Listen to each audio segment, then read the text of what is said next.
next group. Some of you may be familiar with this song. It's been slightly modified thanks to our friends at Ho'omana to kind of fit our group and fit our attitude. I wouldn't say attitude, but just fit our good feelings as we present this song to you, the Hahula War Chant.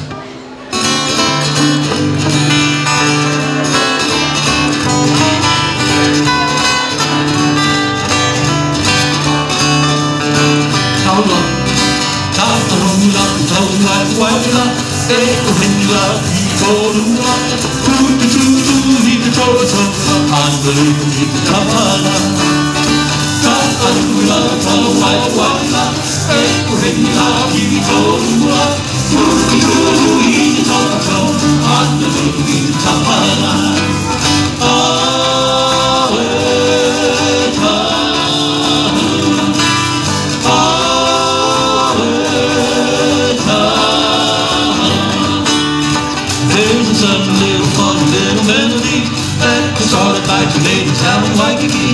They were gathered round down beside the sea after doing the Hahula chant. Soon the other little maiden started singing it, and the Hahula honey started swinging it like a tropical storm. That's the way you did it. Funny little Hahula.